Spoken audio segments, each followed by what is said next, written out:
Saludos, señores, buenas tardes, muy buenas tardes, tengan todos bienvenidos a 360 grados, su programa de la televisión vespertina nacional. Un placer inmenso compartir la jornada de este jueves 20 de agosto año 2015, en compañía del doctor Humberto Salazar, mi directo y querido amigo y doctor. ¿Cómo está usted, don Freddy? ¿Todo bien, doctor? ¿Qué Usted dice que le dicen el Espíritu Santo ahora. ¿Y por qué? Porque está en todas partes. Esta mañana lo vi en Punta Cana y ahora está aquí. Es verdad, es verdad, es verdad. Aquí estamos en vivo. Sí, señor. Así que mire, en todas partes, en vivo. En vivo estamos aquí. Así que por aquí andamos. ¿Y usted cómo le fue? Bien, mire. Mucho trabajo, ¿verdad? Sí, mucho trabajo. Un gran evento ese. Miren, sorprendido. Es la segunda conferencia internacional del grupo de los países, de 94 países que integran esa entidad que se llama la AGUA, que son la Asociación de Colegios Electorales del Mundo. Ahí hay delegados de 94 naciones, un evento preciosísimo, lleno de figuras importantes y además con una organización que me dejó sorprendido. La inauguración de ese evento fue aquí en la capital, el pasado martes. Y estuvo a casa llena, allí estuvo el presidente y varios de los invitados, pero el evento allá es que se ve dimensionado. A nosotros nos tocó compartir esta mañana con los miembros del panel que iba a encabezar el doctor Leonel Fernández en compañía del expresidente Zapatero de España, Laura Chinchilla de Costa Rica y Funes de El Salvador, Mauricio Funes. Ese evento con el tema los medios de comunicación en la campaña electoral. Un tema que el presidente Fernández maneja muy bien. No pudimos conversar con el doctor Leonel Fernández porque, aunque él quedó llegar anoche, su exposición estaba pautada para el mediodía de hoy y él no amaneció allá, sino que iba en la mañana. Nuestro programa es bien temprano, hoy mismo, pero sí conversamos con Zapatero y con la señora Chinchilla y nos hablaron de lo importante que es tener un buen sistema de medios de comunicación de cualquiera de los dos modelos, el americano o el europeo, que le den fortaleza a una campaña electoral para fortalecer la democracia. Interesante tema, pero hay 6 temas más, habían hoy y mañana por igual, todos relacionados con lo que es el sistema democrático, las elecciones como medio de afianzar esa doctrina. No hay duda de que hay que felicitar primero al presidente de la Junta Central Electoral, que ahora es el presidente de esa organización. Sí, señor. Hasta el año 2017, por 2 años, ¿verdad? Sí.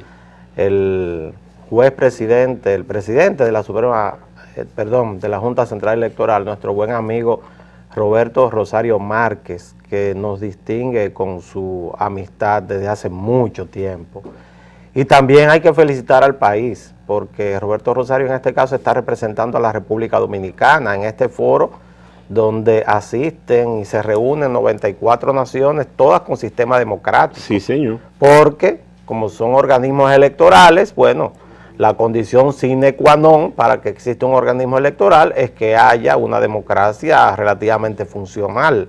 Y no hay dudas de que este evento ha trascendido. O sea, este es un evento que se inició en la capital hace 2 días, termina en el día de mañana, pero ha tenido una trascendencia tremenda. Y en las entrevistas que ustedes tuvieron en la mañana de hoy se nota la capacidad de convocatoria que ha tenido la Junta Central Electoral Dominicana y la calidad de los asistentes.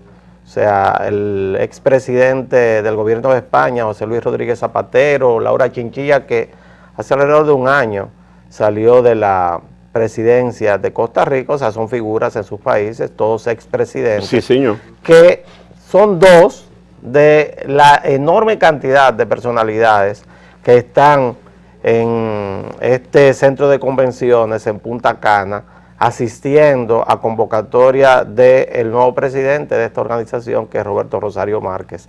Hay que felicitar al país y a Roberto Rosario por esta acción y llamar la atención. Hubo una de las reuniones que pidió directamente a la República Dominicana que trabajara ya en que se aprobara una ley de partidos en el país, Sí. que no existe todavía. O sea, un sistema democrático necesita una ley de partidos que organice e institucionalice la vida interna del vehículo de expresión popular en democracia, que son los partidos políticos. La democracia no existe sin partidos políticos. Cuando los partidos políticos desaparecen, lo que tiende, la tendencia es a que haya gobiernos autoritarios. Entonces, en el caso de la República Dominicana, urge que haya una ley de partidos políticos para que haya una institucionalización de lo que ocurre dentro de esos partidos, que aparte de eso también son financiados con los impuestos de nosotros, los dominicanos y dominicanas. El fortalecimiento de todo el sistema electoral dominicano creo que se lo debemos en gran parte a esta Junta Central Electoral. Ya se acabó en la República Dominicana el tema de los palitos, de gritar fraude después de cada elección, de todo tipo de manejo. No, y de una comisión de notables. Claro, ya todo eso se acabó hace bastante tiempo. Entonces, por lo menos esta Junta Central Electoral creo que ha puesto las cosas en su justo lugar. Sí, mire, doctor, ese evento que se desarrolla en el país es un reconocimiento de los países democráticos del mundo a la fortaleza de la democracia dominicana, a la estabilidad democrática del país, a la Junta Central Electoral como institución vanguardista en la región, y a su presidente Roberto Rosario y el equipo que le acompaña, que han sabido limpiarle el nombre a la Junta Central Electoral, convertirla en una entidad seria, que ha sido capaz de organizar de forma limpia y transparente los últimos eventos electorales celebrados en el país. Sí, no hay duda de eso, Sí, pero señor. aparte, la República Dominicana, y yo estaba pensando en eso después que salimos del programa el pasado martes, cuando dije, oye, la declaración de Almagro me hizo a mí hacer cuentas de cuándo fue la Revolución de Abril, 50 años. Sí, señor. Bueno, pues nosotros tendremos el próximo 2016 50 años de elecciones consecutivas, don Freddy. Sí. 50 años en que en la República Dominicana no hay azonadas militares, no hay gobiernos de facto, los militares están en sus cuarteles, aquí nadie hace un triunvirato, No, 50 señor. años, una democracia defectuosa. Ni un gobierno de reconstrucción. Nada, no hay nada de eso. Entonces digo, son 50 años ya de estabilidad democrática y eso es lo que explica el progreso, que puede ser cuestionado. Yo no digo que no se pueda cuestionar la redistribución del ingreso, la distribución de la riqueza, que tenemos una gran cantidad de pobres, pero son menos pobres que los que había en el año 66. Claro. Eso es seguro. No, El país ha cambiado. Cada año se ha ido avanzando, aunque sea un paso corto, pero la República Dominicana ha ido fortaleciendo todas sus instituciones. Todavía algunas, como es natural, asoman debilidades, como es propio en un gobierno democrático que es demasiado plural. Todavía hay muchas debilidades y hay inconductas en lo político, pero evidentemente que República Dominicana, dentro del concierto de naciones de esta región, es un modelo. No hay dudas. ¿Usted sabe dónde va a haber elecciones? En 30 días, aparentemente, en Grecia. Ah, sí. Hablando de elecciones, don Freddy, en Grecia. No me gustó. No me gustó porque la prensa del mundo ya se está haciendo eco de que el primer ministro Alexis Tsipras, que es el líder emergente del partido Syriza, ha anunciado su renuncia, tiene que formalizarla todavía, y para convocar elecciones adelantadas para el 20 de septiembre, dentro de un mes. Es un país, Grecia, que ha pasado por una crisis. Bueno, ahí lo tenemos en pantalla, el joven Alexis Tsipras. Miren ustedes, es un jovencito. Sí, yo estoy igual que él, hace como 6 meses que no me pongo una corbata. pero me preocupa. Esa era la izquierda europea, no una corbata. Sí, señor. Mire, pero me preocupa mucho esa situación porque Grecia es la debilidad más consistente que tiene la Unión Europea y está atravesando por una crisis económica, política y social de la cual no termina de salir. Recuerdan ustedes que Grecia se declaró prácticamente en default, no pudo honrar su deuda y tuvo que recurrir a un tercer rescate que recién se le aprueba. 86.000 millones de euros se le ha aprobado. Pero ¿qué está pasando?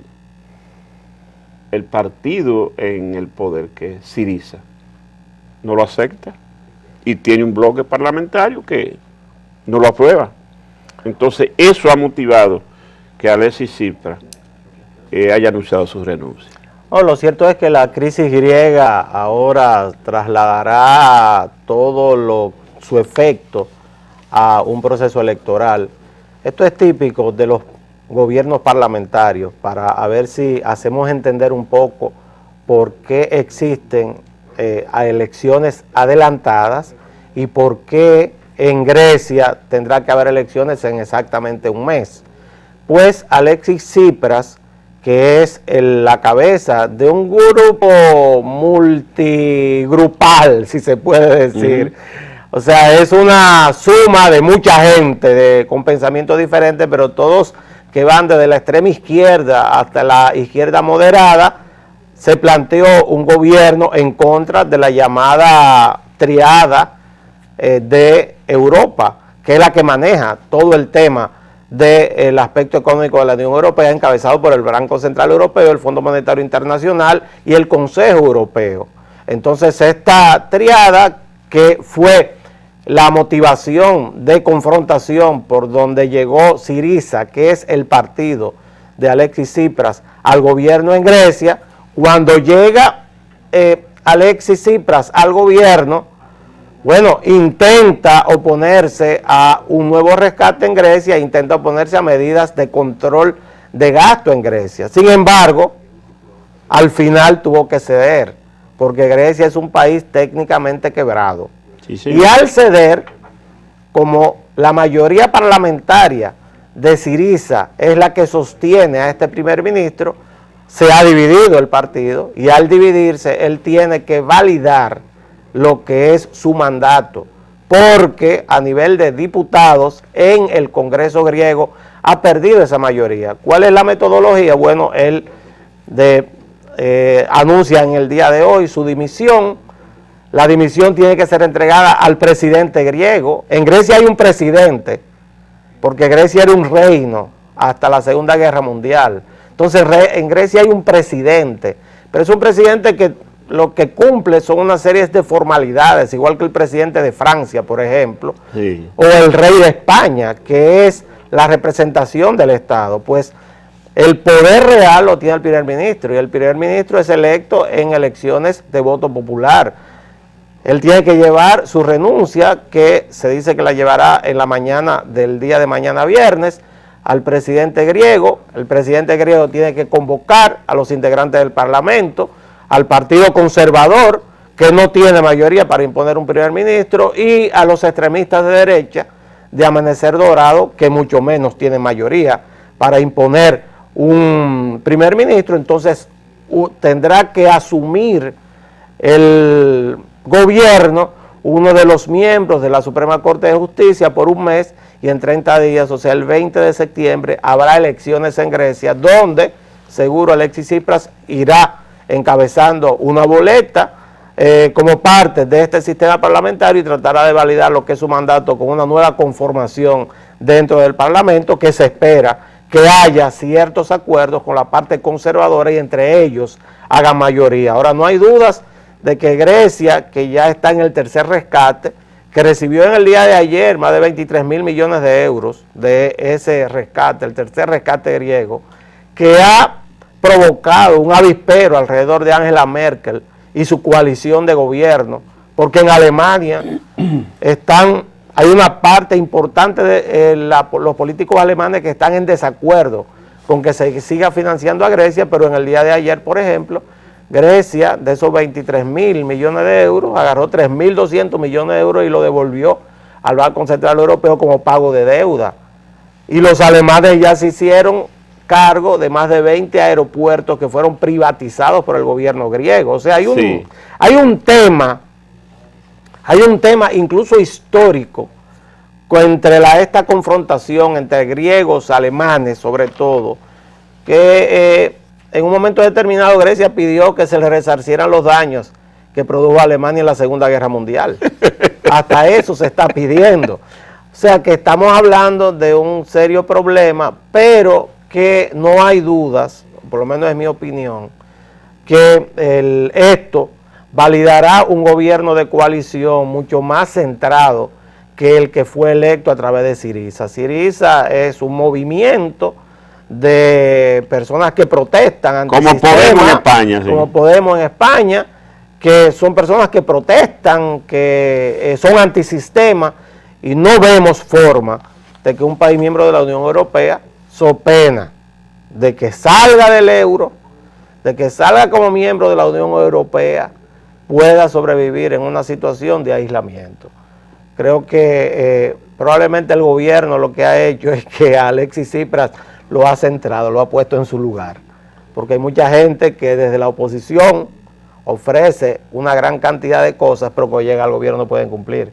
Y en este tema estuvieron casi 3 semanas con los bancos cerrados, donde los griegos, a pesar de tener la cantidad de dinero que tuvieran, tenían que ir a los cajeros automáticos a sacar un máximo de 50 euros para poder sobrevivir. Entonces, se encontraban. Claro, ¿no? Y en un momento determinado se acabaron los billetes de 50. Sí. Entonces salían corriendo donde había cajeros que tuviera billetes de 20 para poder accesar a 60 euros.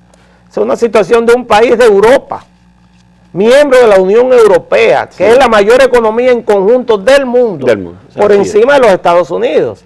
Entonces estamos hablando de una crisis profunda donde se están definiendo muchas cosas. Sí, eso obliga a la Unión Europea a replantearse la situación completamente.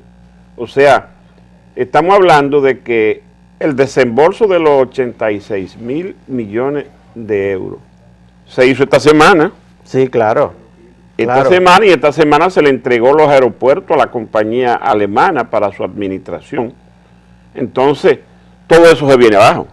Claro, pero usted sabe que eso me hace hacer memoria, y pensaba yo al mediodía cuando vi y leía la historia de la renuncia de Alexis Tsipras, lo que ocurrió en República Dominicana a principios del siglo XX, para la invasión del año de 1916, fue algo parecido.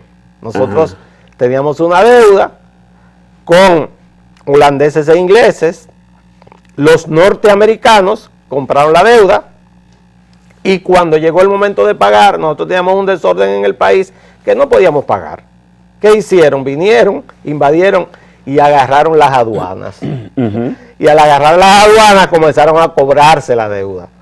El que terminó con esa deuda fue Trujillo. Con el tratado Trujillo-Hall. Totalmente. Y hay un monumento a la finalización de esa deuda que está en el malecón. Sí. El llamado Obelisco Hembra es un monumento que hizo Trujillo en esa avenida para conmemorar que se acabó la deuda. Que ya no debíamos. Pues lo mismo está ocurriendo con Grecia ahora, un siglo después. Ay, sí. O sea, Grecia debe tanto que Alemania, que es la potencia o el motor de Europa, como se le llama, se está ahora haciendo cargo de los aeropuertos, probablemente compren islas griegas, probablemente comiencen a adueñarse una cantidad de bienes de Grecia por esta deuda enorme en que han incurrido gobiernos griegos. Sí, eso obliga a que la Unión Europea convoque a los organismos financieros de la región.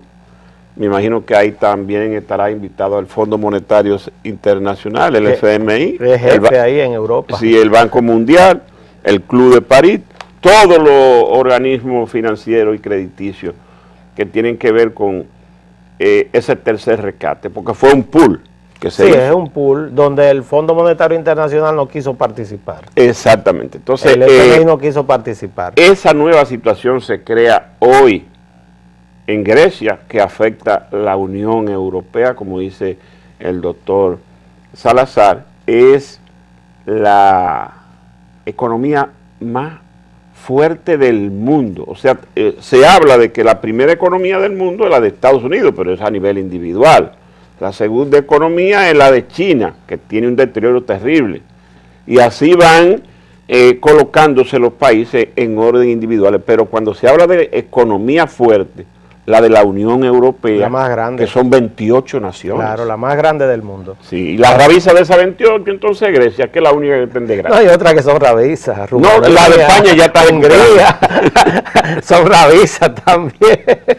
Pero no hay duda de que el tema, la palabra que estaba buscando hace un ratito, no es tría, es la troika europea. La troika. Es el Fondo Monetario, el Banco Central Europeo y el Consejo Europeo.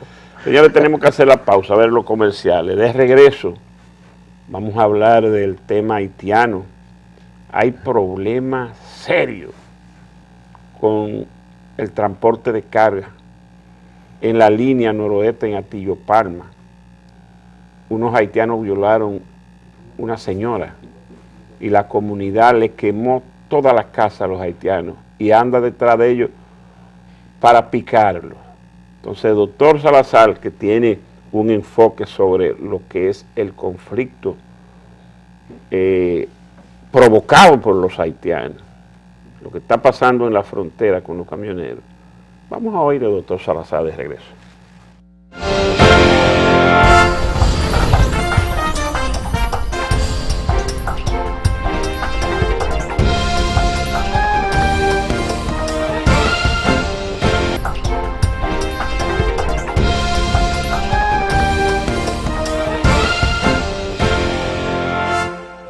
Bien, el día de ayer advertíamos de la situación tensa que se estaba produciendo en Atillo Palma, allá en la provincia de Montecristi, donde fue violada una señora de 42 años, dominicana, por 3 individuos que penetraron a su vivienda en horas de la madrugada y ella los identifica como miembros o nacionales haitianos y parte de una comunidad haitiana que está muy cerca de su residencia. Pues la situación se complicó ayer y hoy también. El director del Distrito Municipal de Atillo Palma visitó casa por casa a esos haitianos y les dio hasta las 5 de la tarde del día de ayer para que abandonaran la comunidad. Lo que ocurrió a partir de ahí son hechos de violencia que creemos no convienen ni a la República Dominicana ni mucho menos a esos nacionales haitianos. Hubo un muerto, un haitiano que apareció muerto, se dice que ha sido muerto por sus propios connacionales muy cerca del lugar y han sido quemadas muchas de las viviendas de los haitianos por parte de los dominicanos y los haitianos han huido despavoridos de Atillo Palma. Ese es un tema que dijimos ayer había que ponerle atención porque podría comenzar a multiplicarse en el país porque la sociedad está muy sensible a este tema de los haitianos. Eso es la comunidad de Atillo Palma, porque todos los días hay un problema en la frontera. También hay otro problema ahora, y es que a pesar de que Blas Peralta había anunciado en la noche de ayer de que iba a haber una serie de conversaciones para tratar de desbloquear el acceso de camiones desde la República Dominicana a Haití, que ya tiene 10, 11 días en huelga, bueno, pues en el día de hoy hay un bloqueo completo de lo que es el tránsito en la frontera dominico-haitiana a través de Dajabón. Los camioneros que ya tienen muchos días ahí detenidos por falta de seguridad para pasar los productos que tienen como carga hacia Haití, pues bloquearon la carretera. Y ahora no hay tránsito desde la República Dominicana hacia Haití a través de Dajabón, ni de Dajabón hacia la República Dominicana. El mercado binacional ha resultado afectado y hay otro problema de tensión en Dajabón, que también creemos que hay que ponerle mucha atención a esto, porque recuérdese que la misma situación que existe en Dajabón existe en la frontera con Jimaní. O sea que si pasó en Dajabón, no nos sorprendamos que en el día de mañana también se detenga todo el tránsito, no solamente de camioneros, todo el tránsito a través de la frontera dominicana con Haití a través de Jimaní. Hay una tensión evidente en la frontera dominico-haitiana, y a esto, don Freddy, se le suma las declaraciones hoy, que para mí son una provocación, de el ministro de Relaciones Exteriores haitiano, que él dice que ellos no van a recibir apátridas. Pero Haití es la principal fábrica de apátridas que hay en el mundo, porque no le da documentación a ninguno de sus nacionales, ni a los que nacen allá, ni a los que nacen aquí, ni a los que nacen en ninguna parte. Entonces ahora dicen ellos que no van a recibir a los haitianos. Y nosotros lo que estamos anunciando es que hemos devuelto a Haití, creo que el director de Migración dijo hoy, que a 250 haitianos. Yo preferiría que ni siquiera hablara de ese tema, que lo dejara ahí. Sí. ¿Usted cree que lo dejara ahí? Mire, 250 haitianos, pero por favor. Mire, doctor, lo que está pasando en Villa Vázquez, Atillo Palma y toda la línea noroeste, es que allí hay mucho trabajo, mano de obra agrícola para los haitianos. Es gente que tiene trabajo fijo allí, en el laboreo agrícola, pero detrás de trabajo van llegando decenas, centenares de haitianos que se agrupan a la orilla, abajo de un palo, hacen una casucha, esperando que algún de los dueños de finca necesiten mano de obra y van a un camión. Yo necesito 10 hombres y ellos se suben, lo llevan a trabajar. Pero esa gente no tiene dónde vivir. Fíjese como yo le digo, se ponen abajo un palo y hacen una lona, una casucha. Y es gente que a veces se pasa hasta 3 semanas sin trabajar, porque no hay trabajo para ellos a veces. Si están cortando guineo, pudieran estar trabajando casi la mayoría. Eso es como una zafra. Una zafra. Terminó el corte de guineo, esa gente vuelve y se mete bajo ese palo ahí. Y cuando dura 3 semanas sin trabajar, esa gente sale a delinquir, a robar, a hacer diablura, y ahí vienen las desgracias. Eso que pasó de que ellos violaron a una señora, eso ha pasado otra vez. Sí. Y eso que le han quemado la casucha, también ha pasado otra vez y va a seguir pasando. Hasta que hay una gran desgracia. Sí, va a seguir pasando porque no hay control en la frontera. El gobierno dominicano tiene 4 consulados en Haití que expide alrededor de 15,000 visas semanal por paga. Y esa gente compra una visa y viene para acá, ¿verdad? Entonces, eso va a seguir sucediendo siempre hasta que no se le ponga seriedad.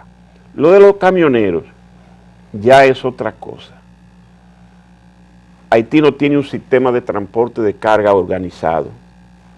Y a partir del terremoto, los 2 puertos que tenía Haití colapsaron. Entonces, toda mercancía importada de otro país entra por República Dominicana, por los muelles de Jaina, de Barahona, de Puerto Plata, en fin. Y sobre todo el multinodal Caucedo. Exactamente. Entonces de aquí se lleva en camiones esos furgones. Bueno, todo se hace ordenadamente hasta que los haitianos descubrieron que podían asaltar esos camiones, después cruzaban la frontera y los saqueaban, si llevaban alimentos. En ese tenor, en los últimos 18 meses, se ha desaparecido alrededor de 20 patanas con sus choferes, que no aparecen. Ellos lo han desaparecido allá. Blas Peralta, que es el gerente, el sindicalista que encabeza el sindicato camionero, ha dicho que ya es suficiente, que si no le dan garantía de escoltar esos camiones, ellos nada más llevan la carga hasta la frontera. Y en eso estamos hoy, justamente hace 20 días, fue el día 1 de agosto. Fue el día 1. Sí, que comenzó ese paro. Sí, yo recuerdo que comenzamos a hablar de ese tema nosotros aquí. No hay ningún camión que cruce la frontera para allá llevar carga, ni ningún camión que venga con pasajeros, con lo que sea, de Haití para acá tampoco.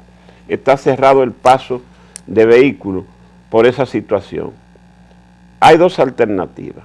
Los camioneros plantean que ellos se atreven a cruzar con sus cargas si le dan una escolta de la minuta a cada camión. Claro. O sea, un soldado con su fusil que le dé protección a la garantía. Los haitianos dicen que ellos no garantizan nada, porque no tienen ellos seguridad para ellos mismos y le van a dar a otros. Sí, pero lo que ocurre La minuta dice que ellos no están para eso. Entonces, y mucho menos pensar que un soldado dominicano vaya a acompañar a un camión de eso. ¿Usted se imagina? No, imagínese. Entonces hay otra situación, hay un sector del comercio que plantea que en los 4 puntos fundamentales de cruce formal la frontera se haga un centro de acopio para que los furgones vayan hasta ahí, la frontera, se depositan ahí, los haitianos ven ahí, busquen su camión y se lo lleven. Pero hacer 4 centros de acopio, eso dura un tiempo. Claro. Eso no se puede hacer de hoy para mañana. No, porque estamos hablando de mercancía que incluye comestibles, materiales de construcción, que incluye medicamentos, todo lo que importan los haitianos. Fíjense que le digo que ellos tenían 2 puertos y los 2 colapsaron. Y no han podido ni siquiera el palacio no han podido reconstruir. Mire, hay un tema que creo es interesante, que surge a partir de la campaña electoral de Donald Trump, y que veo que hay ya varios de los candidatos republicanos que están apoyándolo. Donald Trump, que es un extremista en su campaña y que es quien está encabezando las encuestas. Sí. En las elecciones. Está puntero en totalmente. Y ha ido subiendo poco a poco con esa posición extremista, pues él plantea de que los niños que nacen en los Estados Unidos de padres extranjeros ilegales no sean reconocidos como norteamericanos.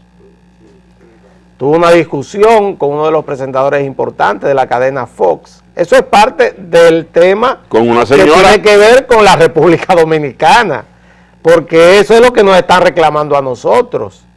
Pues plantean en Estados Unidos ya de que ese reconocimiento de personas que cruzan la frontera nada más para tener un hijo y que tenga un pasaporte norteamericano, que eso se tiene que acabar también, que es el tema con nosotros. Sí, señor. Porque lo que llaman apátridas no son más que ciudadanos haitianos, porque la República Dominicana no reconoce el derecho de ciudadanía de todas las personas que nacieron aquí de padres ilegales. Es exactamente lo mismo que estamos diciendo nosotros. ¿Pero usted sabe quién encabeza la lista de apátridas?